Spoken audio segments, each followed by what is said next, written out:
தம்பி, சின்னமது வரைக்கும் போகணும் தம்பி. உள்ளே ஏறி உட்காருங்கண்ணே. டேய், வண்டிக்குள்ளே உட்காருங்கண்ணே. அங்கே இருக்குண்ணே போகிறீங்க? இல்லை தம்பி, எல்லா ஆட்டோக்காரர் பின்னாடியே உட்கார சொல்லுவாங்க. நான் பின்னாடியே உட்காந்துக்கிறேன் தம்பி. உள்ளே ஏறி உட்காருங்கண்ணே. மற்ற ஆட்டோக்காரர் சொன்னால் நீங்கள் காசு தானே கொடுத்து வர்றீங்க. நான் சொல்கிறேன், நீங்கள் ஏறி உள்ளே உட்காருங்க. நீ உள்ளே உட்கார சொல்கிற, மற்ற ஆட்டோக்காரங்க என்ன பின்னாடியே உட்கார சொல்லுவாங்க. ரொம்ப நல்ல மனுஷன் உனக்கு. மற்ற ஆட்டோக்காரை விடுங்கண்ணே, நான் சொல்கிறேன், நீங்கள் உள்ளே உட்காருங்க. ஒரு சில ஆட்டோக்காரர் செய்கிற தவறுனால மொத்த ஆட்டோ ஓட்டுறவங்களுக்குமே கெட்ட பேருண்ணே.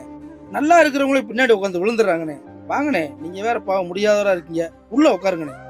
நம்ம உள்ளே உட்காந்தா பக்கத்தில் உட்காந்து யாரும் சவாரி வர மாட்டாங்கன்னு நம்மளை பின்னாடியே உட்கார வச்சுறாங்க. ஆனால் இந்த தம்பி உள்ளே உட்கார சொல்லி மட்டும் இல்லாமல் நமக்கு உதவி செய்தாரு. இந்த ஆட்டோக்கார தம்பி எப்பயும் நல்லா இருக்கணும்.